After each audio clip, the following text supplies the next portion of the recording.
Hi everyone, I'm Michele Lapini, an Italian freelance photojournalist from Bologna, and I've been documenting the climate crisis in Italy since a few years now. And in the recent month, I've documented the two extreme events in Emilia-Romagna region: the flood in May and the tornado in July. The photo you will see running are of these two events. In May, there were two floods, on 3 and 16 May. The second flood ranks as the third most damaging event in the first half of 2023, according to the Global Catastrophe Recap. I documented the flood from day one, and in the first moments, the people affected had an instinctive reaction to the trauma, trying to understand what was happening, the amount of the damage, and trying to save their belongings. At the same time, hundreds of people were organizing themselves to go to the flooded areas to clear roads and houses from the mud. This solidarity was very positive for the people who were processing the trauma, bringing concrete help and psychological relief. As the day and the weeks went by, I noticed that among the people affected by the flood there was a sort of feeling of abandonment, of being left alone and distress. In the face of a great catastrophe, they felt without tools to deal with it. Media attention was disappearing, and so did the volunteers' teams. After a month, a tornado arrived in the same area already affected by the flood, destroying and damaging dozens of homes. It was a second trauma in a short time that hit the same people again.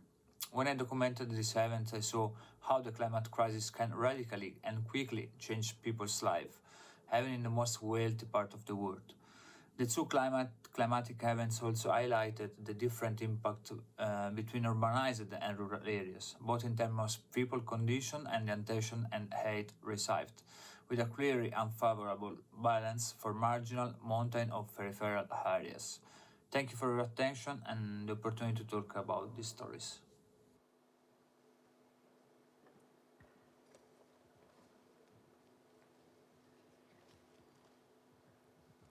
Hello, everyone. What you watched is Michele Lapini, a freelance photographer working on the nexus of climate change and mental health. And I welcome everyone to this session on planetary health and well-being. What does mental health mean on a warming planet? Transdisciplinary views and diverse context. I am John Aruta. I am Associate Professor at De La Salle University in Manila. I'm also a visiting fellow at the Planetary and Global Health Program of St. Luke's College of Medicine. My colleagues are here. Say hi, colleagues. I'm a counseling psychologist, and I'm also an environmental psychologist. My primary area of research is in the intersection of climate change and mental health. And I look at this intersection from a Global South perspective, particularly in the context of my home country, the Philippines, one of the most climate vulnerable countries in the world. And before we start, let's have a feel of how diverse our audience is. I'm going to be mentioning categories, and I'm going to be asking if you are part of that category, I'll ask you to stand up, and you may represent more than one category. So in terms of where we come from, do we have our colleagues and friends from Asia? Please stand up. Thank you. Our friends, brothers and sisters from Africa. Hello, good afternoon. Our colleagues and friends from Europe. Thank you. From North America and South America. Thank you. From Oceania. You have friends from Oceania? And wherever you come from, we welcome you in this session. And in terms of discipline, let's see the diversity of the room in terms of discipline. Who are coming from the health sciences? Please stand up.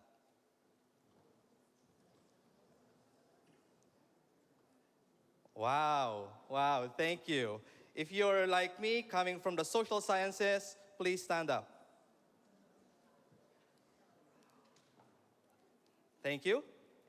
If you're coming from hard sciences, in engineering and technology, please stand up.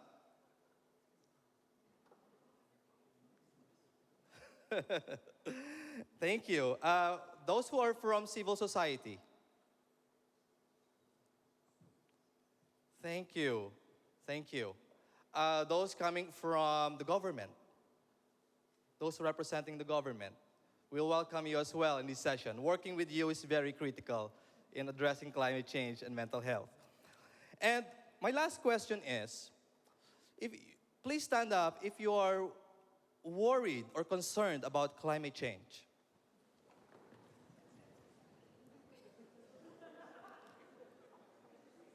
Thank you so much. Looks like this is a room of people, experts, and friends and colleagues who are really concerned about the warming planet. And today we will talk about the intersection between climate change and mental health. And we are very happy to see the diversity. We're very happy to see and look forward to hearing the unique perspective of everyone. In this session, we will listen to the expertise, experiences of a diverse group of experts. As I mentioned, we will talk about climate change and mental health nexus. We will hear about the experiences and views of resilient communities, as well as individuals. And we will aim to explore good practices in managing climate-related mental health concerns.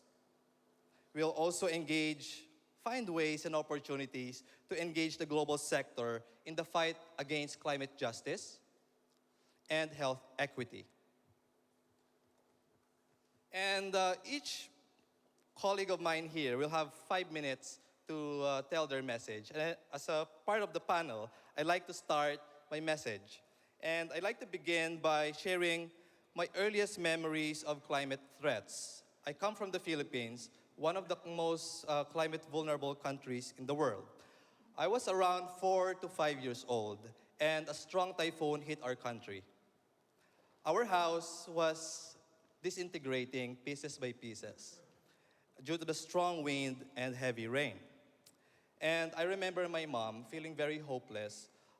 In our house that's already disintegrating, she sat in the corner with me.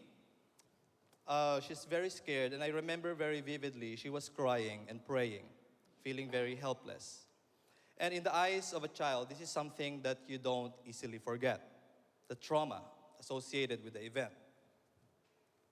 Fast forward 30 years, I turned out to be a mental health professional. And in my experience, I observe an increasing rate of mental health concerns associated with climate-related events. Take, for example, this particular case of mine. She's female, 38 years old. She was diagnosed with anxiety disorder. After several weeks of therapy with me, she's already healing and managing. And she decided to go to Vietnam in July 2023. Some of you might remember, this was the time where an increasing, record-breaking heat was observed all over the world. And she decided to went to the street market to buy something, under the sun. And the extreme heat during that day triggered her panic attacks. She felt heart palpitation, irritation, trembling, and sweating. And she was rushed to the hospital. In the same day, 3 to 4 or 5 other people experienced the same set of symptoms in the same emergency room. And this is the case of only one example of the many cases where climate-related events not only will influence or cause mental health concerns, but can exacerbate the mental health problems of those who already have pre-existing mental health diagnosis. As one of the most climate-vulnerable countries in the world, the Philippines experienced a lot of climate-related disasters. For example, drought, sea level rise. Imagine sea level rise happening in a country with more than 7,100 islands. And we experience typhoons. Per year, we experience at least 20 typhoons, 5 of which would be extreme or super typhoons.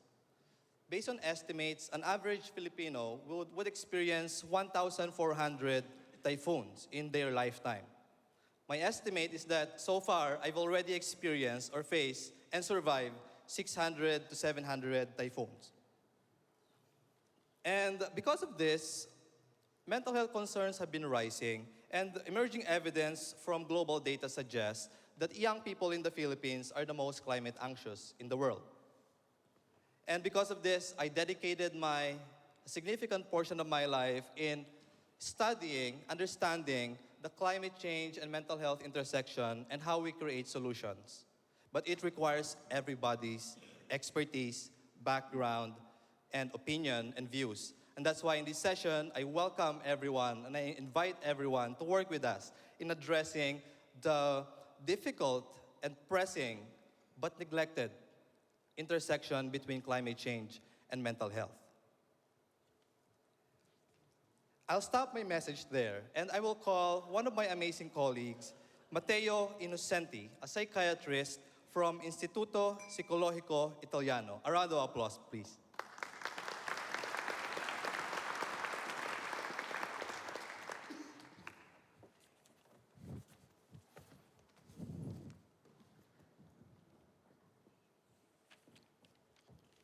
Good afternoon, everyone, and thank you for the presentation.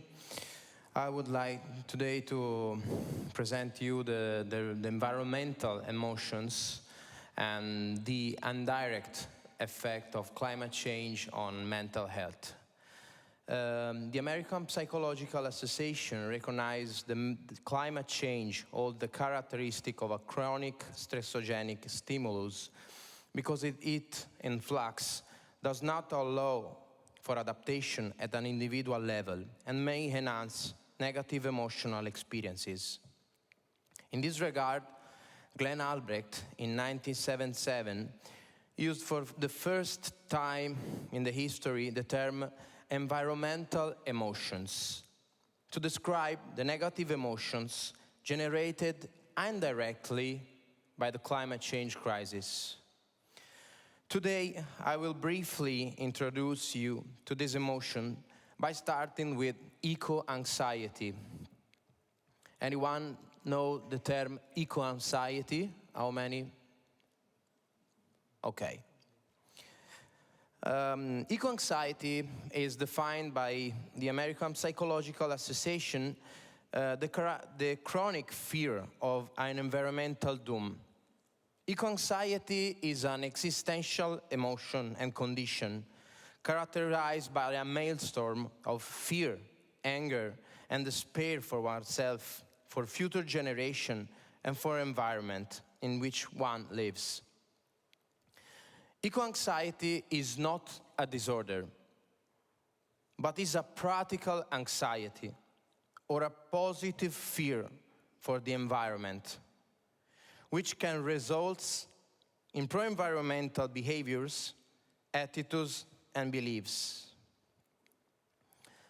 But there are other environmental emotions, such as solastalgia. Anyone knows solastalgia?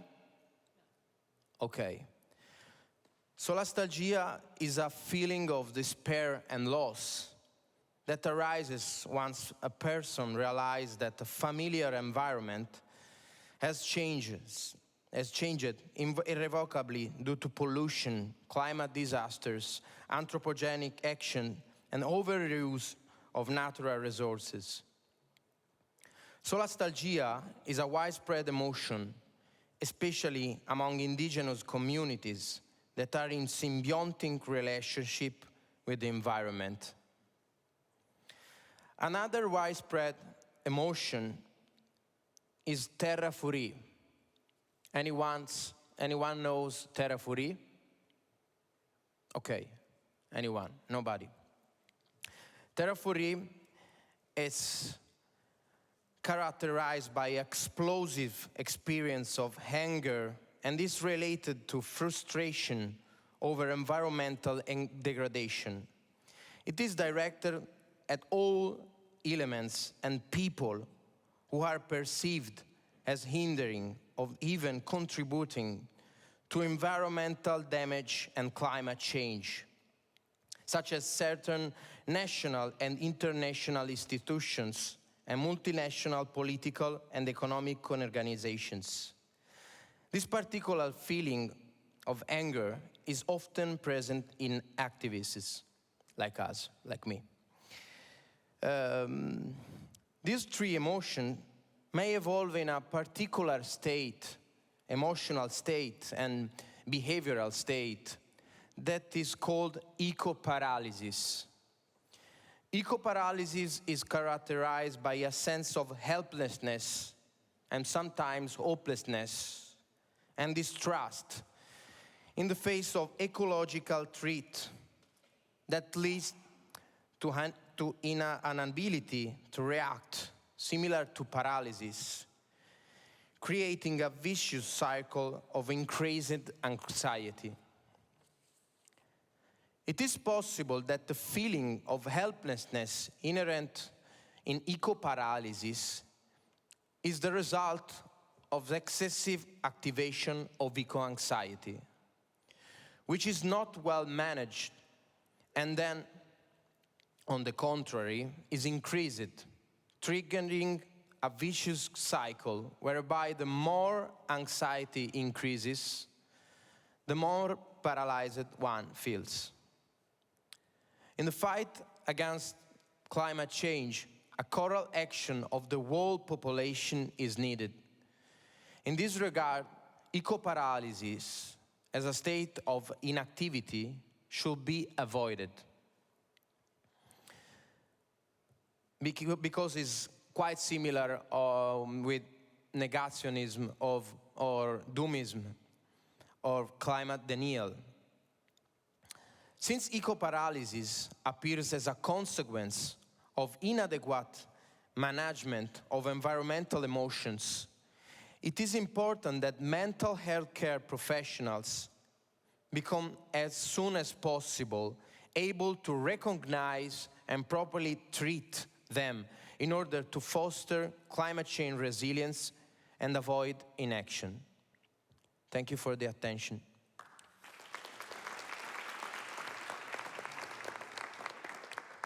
Thank you very much. Thank you very much, Matteo. Now let me call Davide Ziveri from Handicap International, Belgium. A round of applause, please. As a guest in a scientific conference, you may expect me starting from epidemiological data about the impact of climate crisis on mental health. And this sure is a growing problem, of course. But what we are suffering from really is from the human-induced disasters and climate narratives.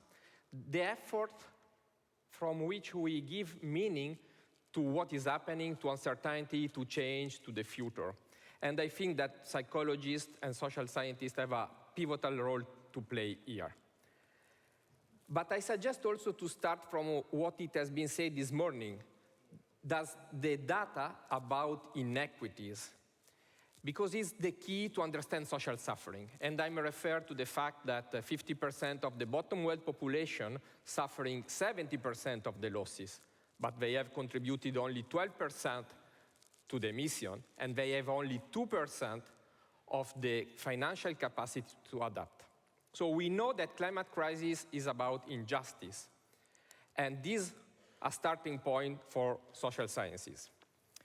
And actually, we know that there is a growing number of legal procedures against the crimes of ecocide and mundicide.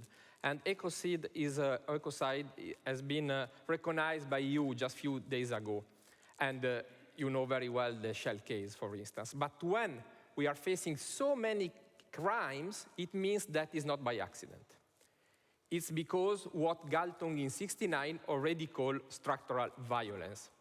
But referring to structural violence to understand psychological suffering at individual and collective level could be misleading, because we can deresponsabilize. So I invite you to think in terms of political violence, because in this case, in the case of climate crisis, we have discernible aggressors. Rebecca Solnit on The Guardian called them the climate barons. People who, and their companies, who are intentionally harming for profit, or at least ignoring the principle of precaution. And they do it normalizing the status quo proactively and with a political scope, not in terms, of course, of hidden plans, but in terms of biopolitics, so how we manage and they manage life and lifestyles, and also necropolitics, how they manage destruction. I'm thinking, for instance, to deforestation or to the meat pack industry. So the question is what psychology and social sciences can do against political violence. We already did. In the 70s, Ignacio Martín Baró in San Salvador, the father of liberation of psychology, already addressed the social, political, and cultural causes of distress. At that historical moment, lied in a brutal dictatorship. And he promoted collective action, actually paying with his life. And similarly today, climate crisis going through a struggle. And this struggle is likely to be conflictive, maybe in violent or non-violent way, or both. This morning, Professor Gupta referred to the massive change in the way we live.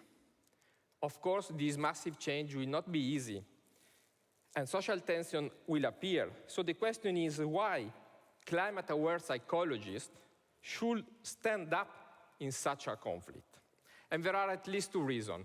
The first one is that is our mandate. And I'm referring here, and I quote a very interesting and powerful dialogue between Chomsky and Foucault in '71, but you can find it today on YouTube. And they say clearly that is our mandate to show up hidden power and understand the nature of oppression and destruction in societies. And nowadays, it means to look at power and violence that are behind our relationship with nature. The second reason is that this collective sense of fear could generate also unplanned scenarios. And is what Umberto Eco said called Eurofascism, is the fascism under new forms. And the Marxist economist Saito in Japan call it climate fascism, one of the 4 scenarios that are possible to manage the climate crisis. And I think that it's enough to call, to remind the result of an election in Argentina a few days ago, where a climate denier became president. So, psychosocial support and mental health support in this warmer planet is not business as usual. It's clear. That's why I invite you to focus on collective emotion, as been said, like grief, like anger, and collective action too. And I also invite, and it's actually happening now in this panel today with my dear colleagues, to reshuffle illness narrative. Because we don't have to forget that at the base of this distress, and also the climate crisis, there are social domination and exclusion. That is the definition of social suffering. So the call today is to repoliticize our disciplines. I know it could be scary, but what it means repoliticizing psychology? It means asking ourselves how we can make our professional engagement for social change impactful and effective and explicit, or in the other way around, how we can support our communities where we are, where we live, where we work, in this unfair struggle for social change. Thank you.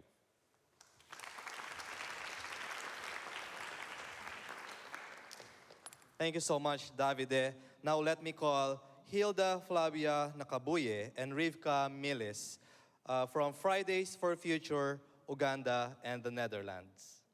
A round of applause, please.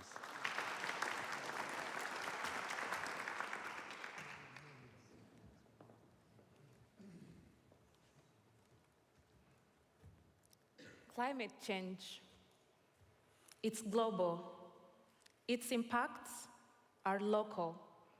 I come from a country that has been devastated by climate change, Uganda, the 12th most vulnerable country to climate change, and the 49th least prepared country to combat the effects of climate change. I come from a farmer's background, and where I grew up, we had a very big plantation.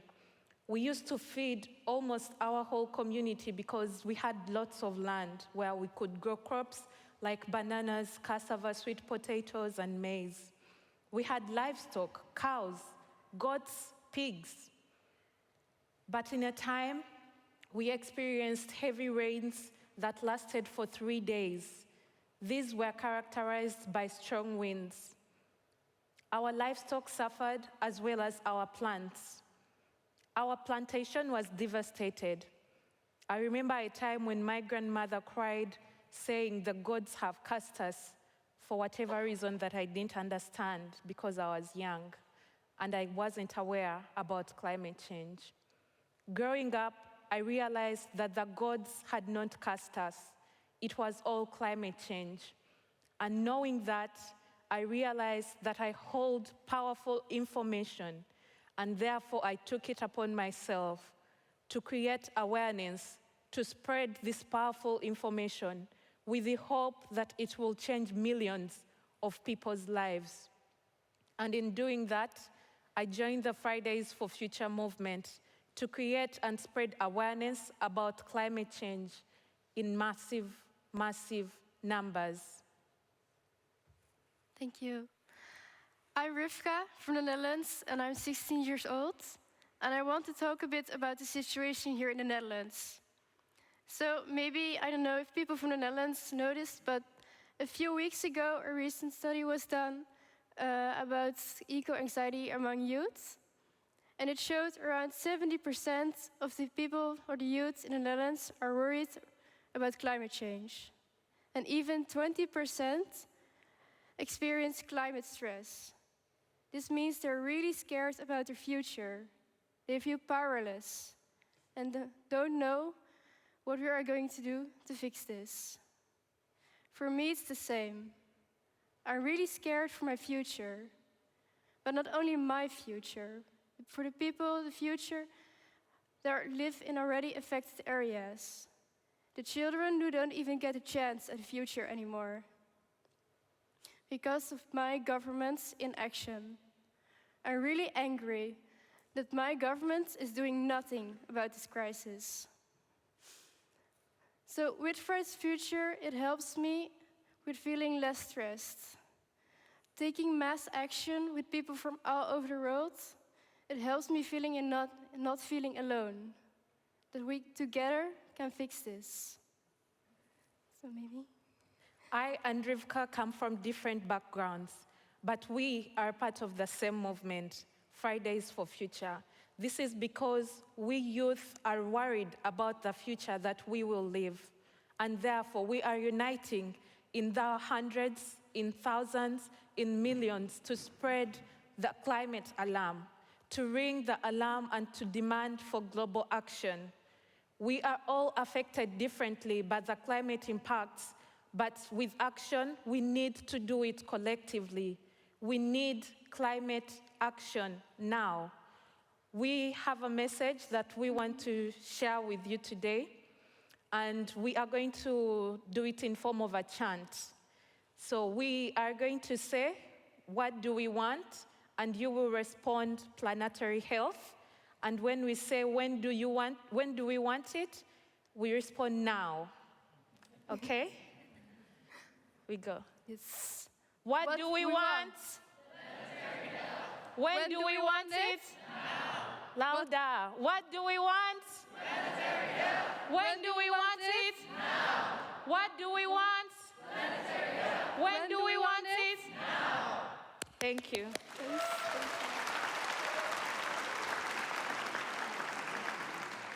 Thank you very much, Hilda and Rivka, for giving us the youth perspective and for giving energy to this stadium. We also want to thank Davide for sharing perspective from a political psychology, the need for collective action, and Matteo for sharing the evidence from mental health and your psychiatric view of climate change and mental health impacts. And now let's move on to our next speaker, Adrian Chopin, who is a Mexican indigenous. A round of applause, please.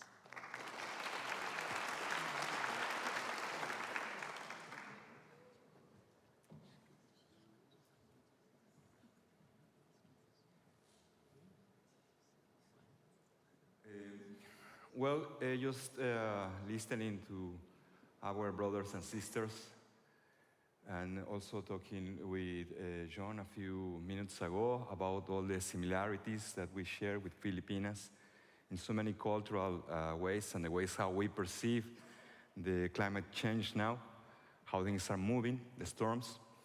And by listening what was exposed in here, it is really possible for us to recognize ourselves in there. That we already passed from different kind of stages of mental projections more than issues. We wouldn't like to get stuck just in one category because it is very dynamic. Then this makes us feel, remember about the roots of our culture and our spirituality. And then this is to help us to remind that us as Mesoamerican, Mayan, Nahuatl, Wicca cultures, or all the nations that we live in there, that we are the humanity of corn, of maize. Our ancient beliefs come from that original idea that we were created, our bones, our flesh, our smartness, our intelligence. All that we are comes from the maize. And now we are observing how we cannot keep cultivating our fields as we used to at the past times, because the climate has changed.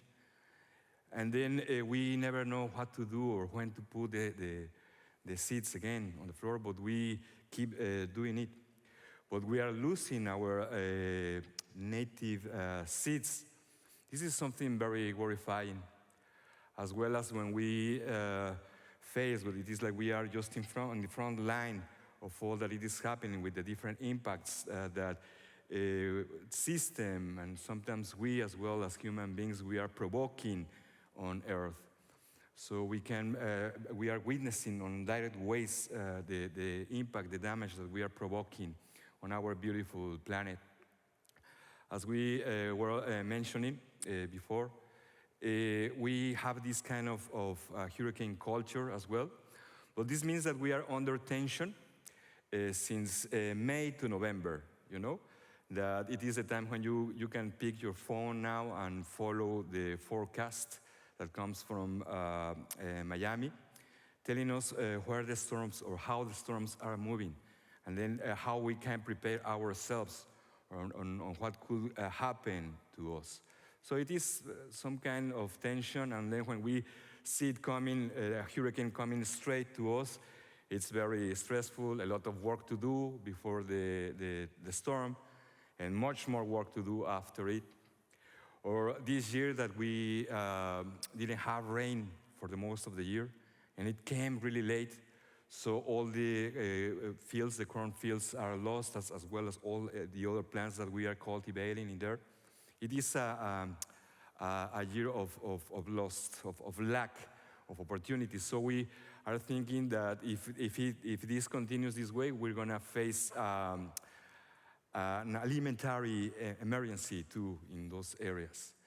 So a lot of things to worry about, but for us it's very good, very comforting to be in here with you, to know that we are not totally doing it or trying to solve it just by our own.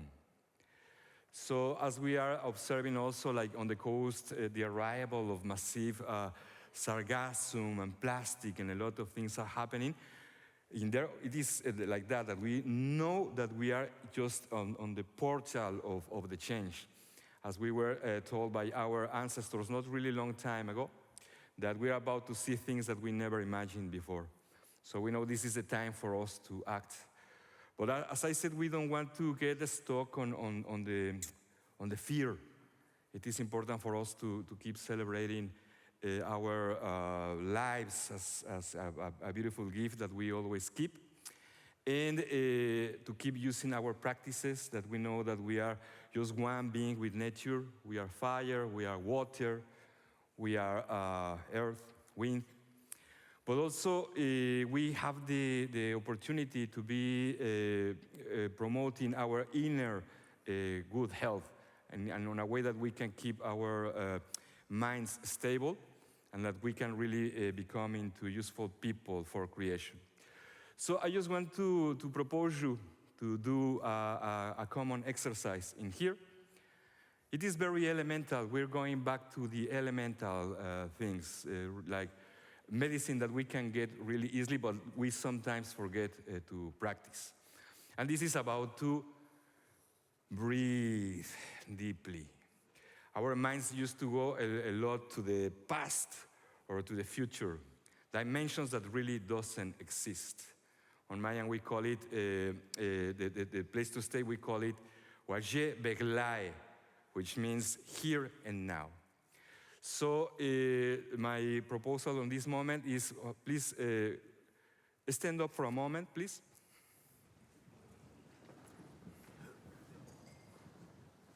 Okay, now if we can hold our hands for the people that you have together, as we always say, right hand looking down, giving, left one looking up, receiving. But I mean holding your hands. Yes? And then now, but holding your hands, okay? Touching each other, okay? And now,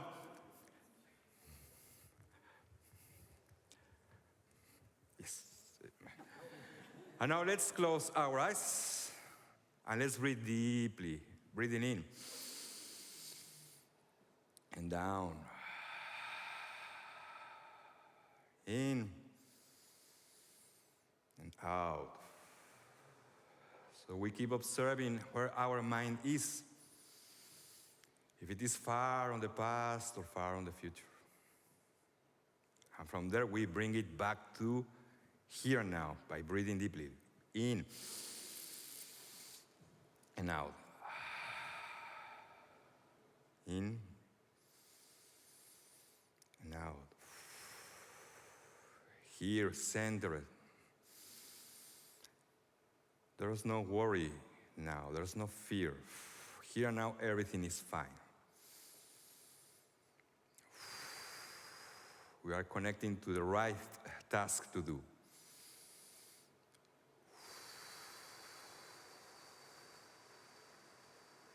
So here and now, everything is balanced and in harmony.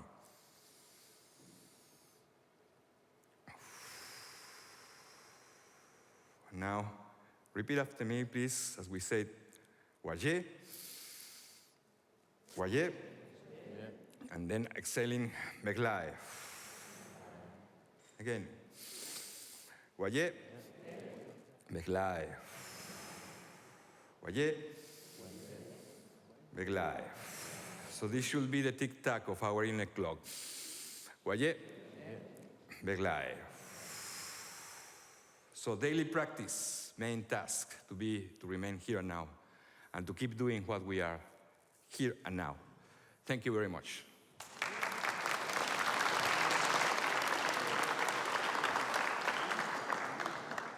Thank you very much, Adrian, for that message and activity.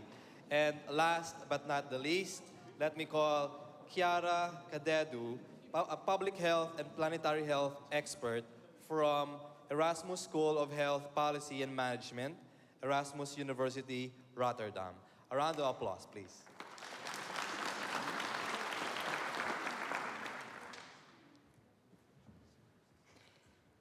So hello everyone, and first of all, thanks to Adrian to helping me calm my anxiety, not just climate anxiety, but anxiety in general before going on the stage. Today I will start beginning by my personal story with planetary health and how I started to study it. It was almost 3.5 years ago, And my professor in the Italian university said, well, we have to start study planetary health without defining it. So I'm a medical doctor by background, and I said, why? I have to start study stars and planets and constellations, because I was totally unaware of what it is, planetary health, what it was. Then I went to the definition, of course, and I read it deeply and time again, and I really focused on two main elements of it, the transdisciplinarity and the social movement. And we have seen with Hilda and Rivka how much is important social movement for planetary health. Planetary health is a new term, a new field, and maybe you all know this. But in these few years, it has provided a powerful framework for transforming our relationship with our physical world. And it is indeed concerning with climate change, but what is really different from other approaches is that it broadly focuses on the global health implications of the Earth crisis. That is the ways that all humans, each of us, with their activities, any kind of activity we do in our lives, are transforming our planet's natural ecosystem. When we think about planetary health and the crisis we are living in, I think we can say that we are living a triple planetary crisis. This crisis includes not just climate change, but also the loss of biodiversity and natural habitat and the increase of pollution. All this is causing catastrophic impacts on human health. But when we say human health, the first thing that we think is around organs and systemic problems of our health, but we have to think about mental health, first of all, because mental health is also defined as wellness, so everyday life, and we have seen from what has been said until now that we are affected in our everyday life, every moment, if we think of our climate crisis. So the harm disproportionately affects not just by every one of us, but we have to think how it can affect people already disadvantaged by many inequities, not just from the health perspective. And if we want to give some numbers, because I'm also an quantitative epidemiology by background, and when you are talking with policymakers, you know that they are always searching for numbers. We can say that globally, the additionally societal costs of mental disorders due to changes not just for climate-related hazards, but also for air pollution and inadequate access to green space, are estimated to be almost $47 billion annually in 2030. And these estimated costs will continue to grow exponentially to even $537 billion in 2050. They are huge numbers. So, how did we arrive to all this, to risk the sixth mass extinction? And most of all, are we still on time to dismantle the toxic system that brought us to this point? Well, I'm quite optimistic on this. I think we can do it. Taking planetary health seriously and by implementing three main actions. The first one is to educate not just youth, but all the population, to understand and support the health of our planet as a direct link to improve the health of humanity. Second point, to learn from indigenous practice of respect, harmony, and care with each other and with nature. And finally, third point, to address the social determinants of mental ill health, acting with a system change towards a balanced growth for us and for our Mother Earth. Thank you for your attention. Thank you very much, Chiara.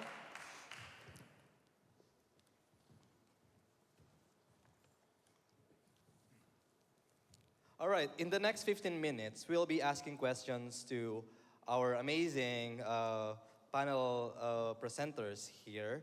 And I also encourage you to ask questions to our colleagues. And later on, after 15 minutes, we'll be asking the audience to maybe ask us questions and maybe share your thoughts or general idea in this intersection of climate change and mental health. At first, I'd like to start asking questions and like to ask Matteo. You're a psychiatrist, and I'm very curious, based on your experience, how would you describe the rate of increase of mental health problems reported because of climate-related events? And also, I'm very curious, what are some of those most common mental health concerns that you encounter? Okay, thank you for the question. In my experience, I'm a psychiatrist, I'm a researcher, but I'm also an ecotherapist. And then I work with people that suffer from direct and indirect effect of climate change. And in the research field, but also in clinical practice, I saw an increase, a dangerous increase in the last years. Especially in Italy, you saw before the images of my friend Michele Lapini, we suffered from a lot of climate disasters because Italy is a climate hotspot. And then people are starting to suffer not only from indirect effect, environmental emotions that I talked before, but also from direct effect in our country. In other countries, people are now suffering from a lot of decades from direct effect of climate change. During COP28, 27, an indigenous guy told me that I am an expert in eco-anxiety, but he was an expert in eco-reality. No, because climate change is impacting our world, and now in Italy we are seeing this. The most affected are young people and of female sex, and they are worried about their future. And the principal symptoms and the principal concern are about their future. And also there is a critical concern, that is the fear of having child. That is the principal symptom that causes and increase other psychological disturbances, and may increase a state of ecoparalysis on determines a state of depression or other problems. And then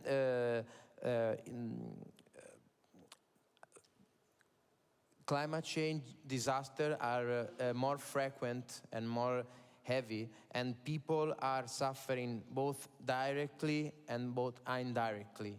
And then I see this problem, and it's very dangerous because, as I stated before, may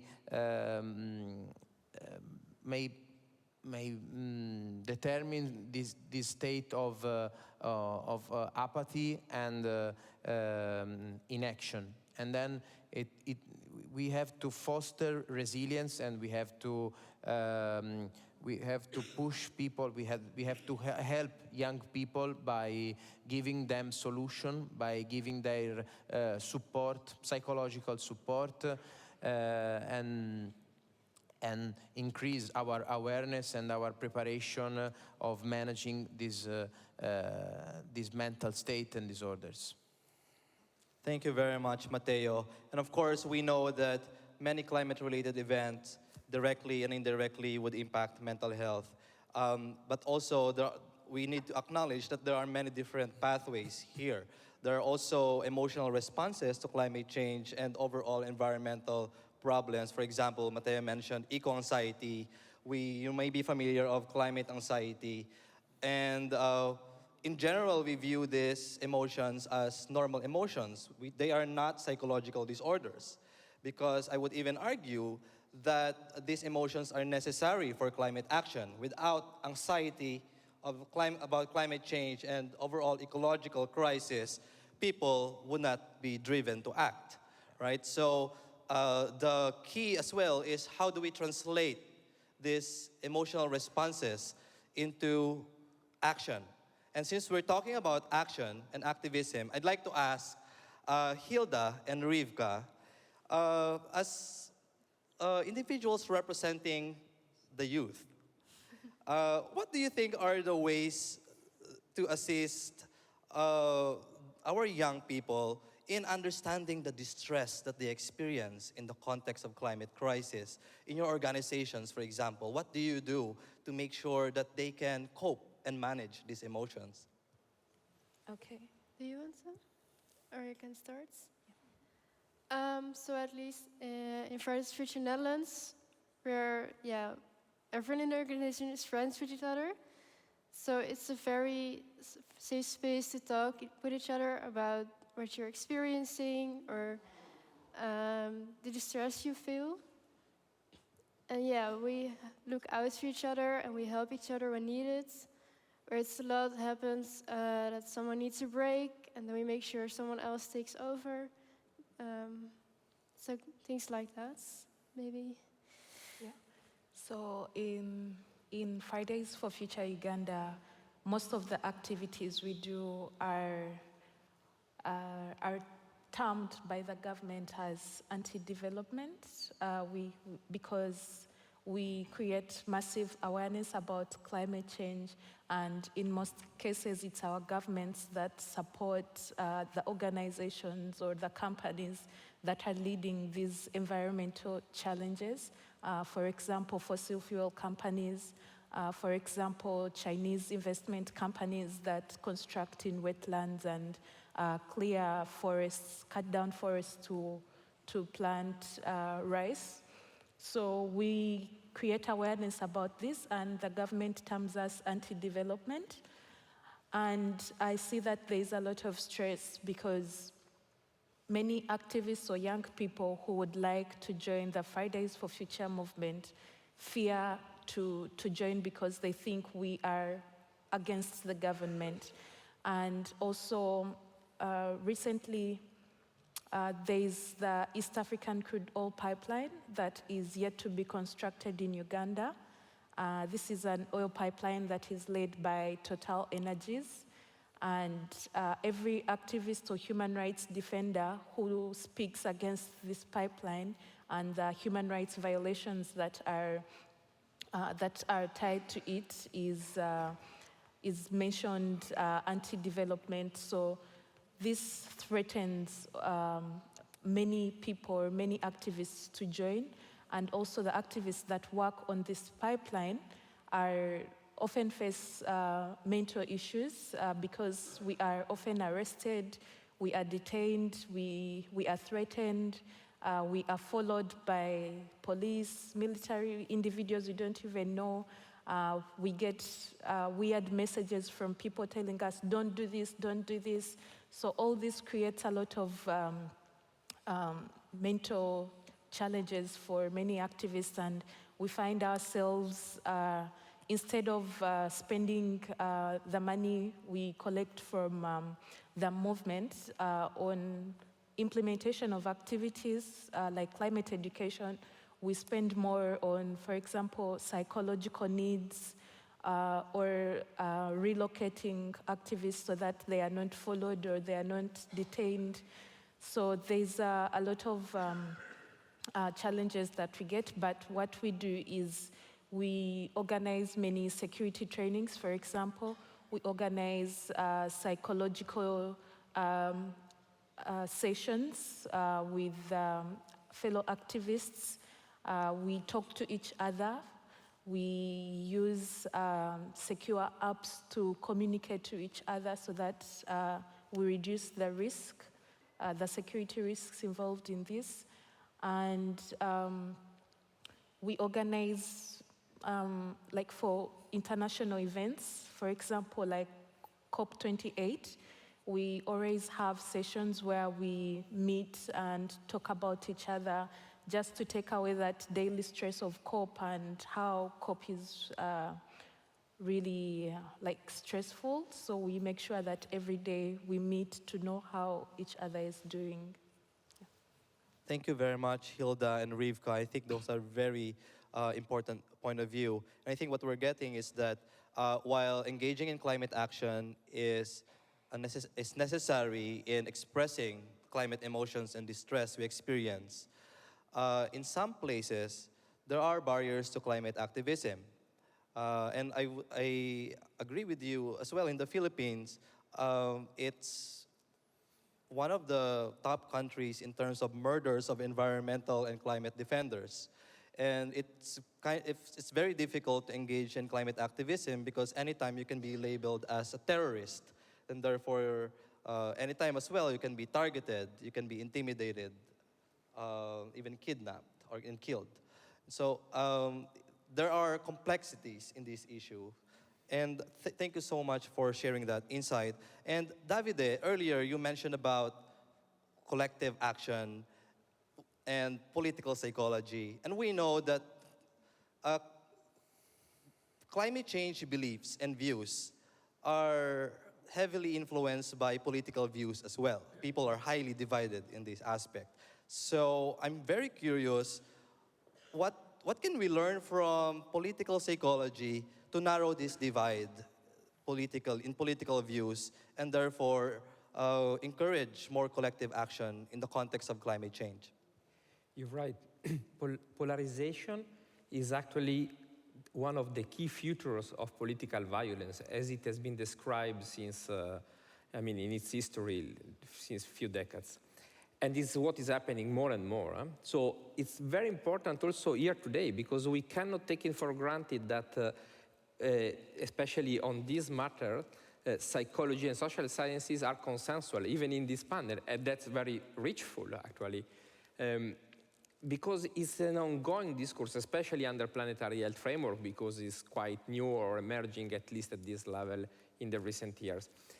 And I think that the key is the dialogue, an inclusive dialogue with communities, because what is not acceptable for me is that at one moment in time someone from experts told us what we are suffering from, because it's very cultural relative, is new, and is so deep. So we really need to discuss with communities and understanding also what is their ongoing experience, the way of interpreting that, because as we heard, for instance, from Adrian, there are so many different ways to be in relation with also non-humans and the environment.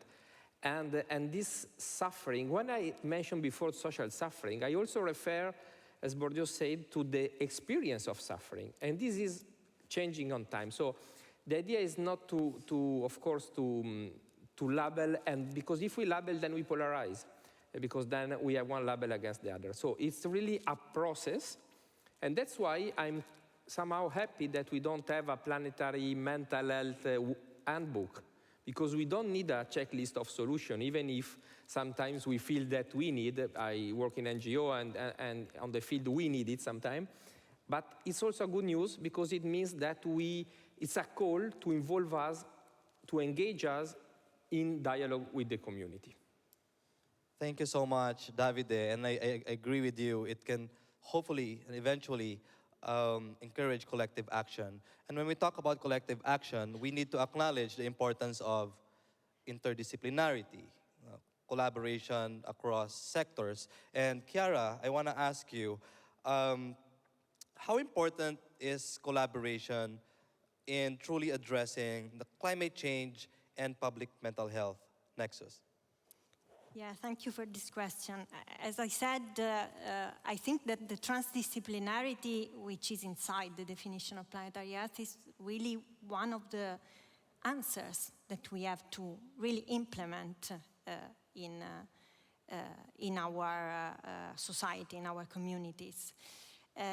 It's simply, I cannot be an expert of urbanistic issues, architectural issues, psychological issues, or any other issue that is related with planetary health, but I cannot be an expert of all, of course, even if I'm researching and working in the planetary health field. So we really need to collaborate all together, and not just the scientists or the professionals, but also we need the voices from the social movements, because they bring us something that we cannot really understand and have by our professions, by our expertises, even if we are medical doctors, architects, urbanists, and so on.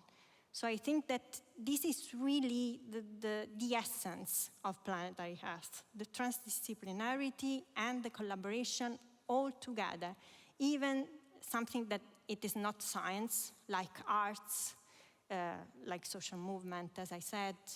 It's all really needed to implement actions towards climate change and all the other issues related to planetary health.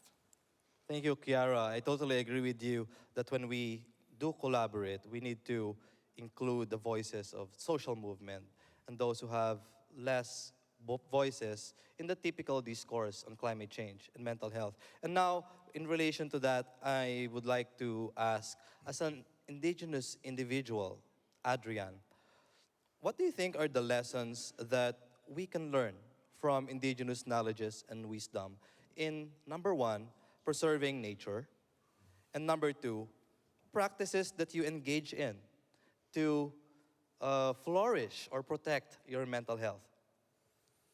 Yeah, I think that we always have to start with this concept that we are managing a lot on our communities. That it is called el buen vivir, the good, right, well living.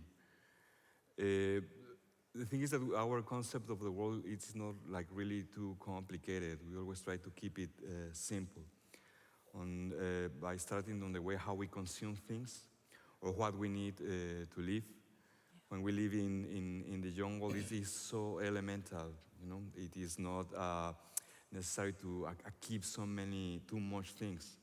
Also, how the environment is, you know, it is very acid. So there is nothing material that lasts for so long. Not your clothes, not your cars, not your bikes, nothing. It goes away so fast. So we don't need too much. We need the elemental things that good food, enough food to eat, you know, our medicinal plants, good air, tranquility, conditions of safety, non-violence. And also that we try to keep celebrating some of our ancestral ceremonies, one which is called the Temazcal ceremony, which involves the mix of the four elements. We try to run them with really strong, powerful ways. It is like some kind of steam bath, you know, like a sauna. But we run it with medicinal herbs and a lot of chanting, meditation, as we spend this time within our Mother Earth's womb, that it is the meaning of the ceremony. So what we do is that we go back again to the elemental state of being, on our way to take us apart from our common, regular reality, that it is to be worried or to be on a hurry all the time, and where's the money, where's all what we need, right? So we go in there on a dark place, you know, in where you are in total different kind of space and time, and it takes you out of what your regular personality. And so after spending a time in there and going back with this deep view of yourself and understanding that we are really composed by the elements, right? We are, yes, it is, when you sweat a lot, you realize how we are composed on a big percentage of water and on all the elemental necessary things that we need, but it is like that, you know. When you ask to the elders that I was connecting with some of them before to come to here when I was invited here, and it is what you consider that it is the world living, and all of them coincide on the same, that it is clean water, our clean corn, harmony with our environment, no? To keep looking to the green of the forest. So, and to keep staying within ourselves some balance and positive way of thoughts. So this is around what we work. Thank you so much, Adrian. And all your responses are just wonderful. And now you've heard the messages of our speakers and the responses in this conversation. In the next 10 minutes, we'll be listening to your questions or maybe opinion in relation to the topic. Who would like to start? The box works that I give you the box and you can talk in the box. And I sometimes throw the box and then you need to catch it. Please introduce yourself and ask your question.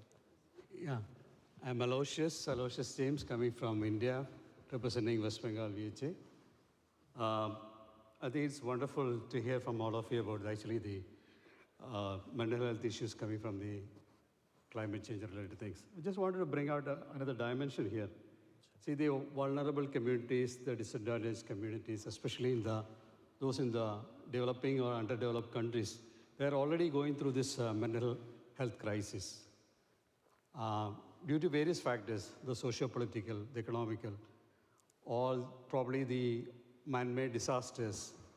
I mean, example like the ongoing war and also probably the rights violations. I mean, a lot of other issues are there actually creating a lot of mental health problems for them. Climate change is a new dimension for them actually to, I mean, threatening their mental health part of it actually. So, yeah, it's new and definitely that needs to be addressed. It's a crisis, we need to address it. But at the same time, my question is actually ask health actors, activists, should we focus only on climate crisis, or can we think about actually a multidisciplinary, a comprehensive approach to mental health, rather than focusing only from a climate crisis angle? That's my question. Who's going to answer from the panel? Ooh, beautiful starting question. I think there are many different points in the question. Yeah, I know.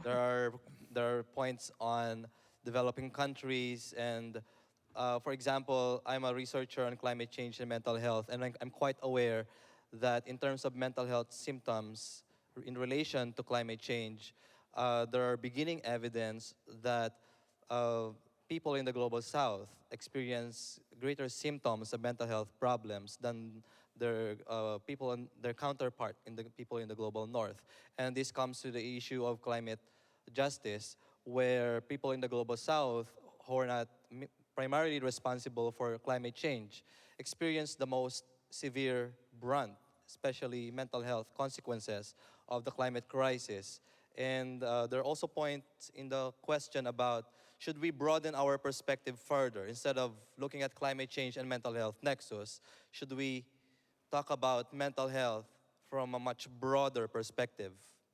Davide? I think that Planetary Health invites us exactly to do that, to have this systemic vision, right? And we cannot decouple or disjoint or separate the causes of distress from other social determinants of mental health. I think into poverty or to, you mentioned barriers, We spoke about political violence. There are so many issues that cannot be really separated. First of all, because so often the causes are even related, but for the simple reason that people in a given community, in a given territory, are suffering or are dealing and coping, and sometimes suffering, from all that reality as a whole, right? In one package, let's say.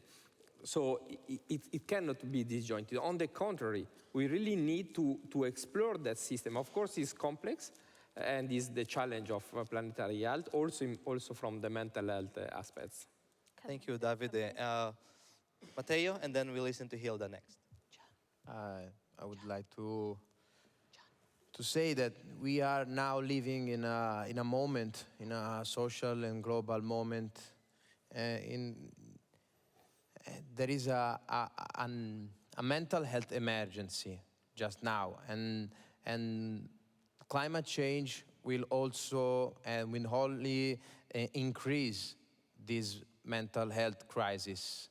And when we talk about adaptation strategies, we talk about fostering preparedness of people to handle the mental effect of climate change. And then if we want to foster resilience and adaptation, we have to help people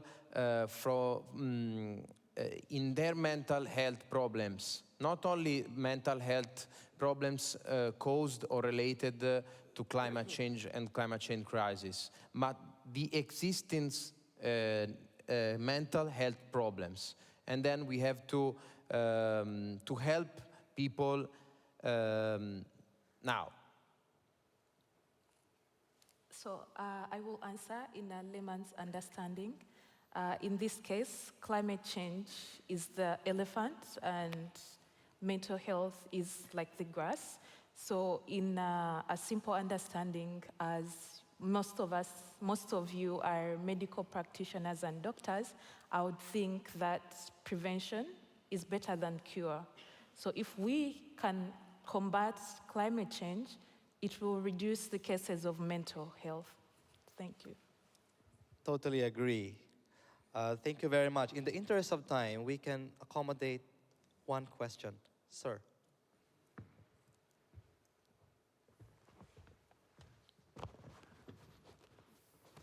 Thank you.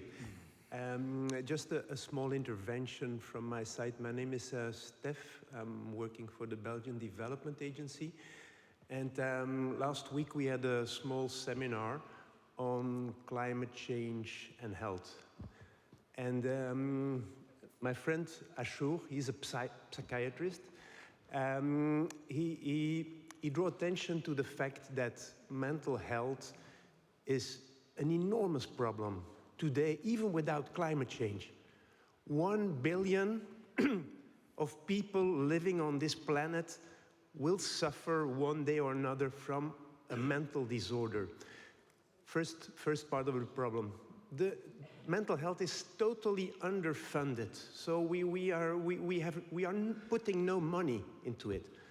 So that brought us last week to a kind of priority set for us at the Belgian Development Agency, and mental health is one of our top 5 priorities if we talk about adaptation to climate change and planetary health. And that's, I think, important to repeat this message. We took 5 priorities: vector-borne diseases, waterborne diseases, malnutrition, mental health, and climate-resilient construction. We have to start somewhere, but I think the choice of putting climate and mental health in the center of our concern is very, very good. Thank you so much. Thank you very much for sharing that. And of course, we appreciate the presence of everyone here. To end our session, I'd like to ask maybe final words from our speakers. We'd like to start with Chiara. Oh, now starting, not the last one. Okay, so I totally agree. I take your comment to make my final message. I totally agree that mental health is a problem itself, not just that related to climate change. And for this reason, the climate change mental health, so the mental health related to climate change and in general, planetary health and mental health should really be understood as main problems and as a priority by our policymakers. And so this is very important, and my hope is that we, as scientists, but also as civil society, are able to communicate with policymakers and governments to highlight how is wide this problem and the two problems. So this is my really hope, real hope for the future. Yeah, I want to be sincere as well, that for me, and I think for the most of of our nations there in Mexico, and our society, this relationship between climatic change and mental health, it is not really known. No, it is at the moment that I started to get involved into this meeting. When I understand more about it, I realize a lot of things like the behavior of our society there in Mexico, how it is, and it is possible to understand some other cliques in there. But I think it is very important to keep pointing to that. And also because we are all now exposed to becoming to immigrants as well, because these possible hits of nature on our places. So, but then our last message should be like that, to do what we have to don't fall in panic, to keep breathing deeply, to do what is necessary, and to never give up. Thank you.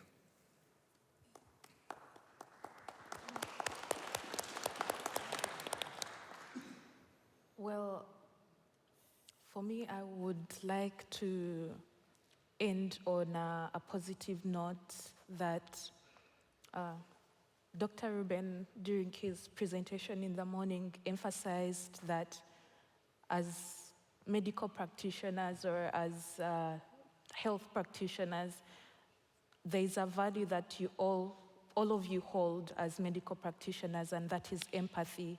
So I want us to concentrate on that empathy, because change will happen at the speed of empathy. If we want our planet to be healthy, if we want to be mentally healthy, we need to act with empathy. Thank you. So much. Thanks.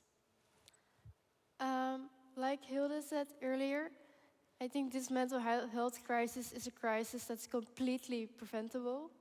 And I want to ask you to join us, if you're able, in taking action against the climate crisis, and also look out for each other when you are doing this. Because it's like really overwhelming work and really stressful, and just care for each other.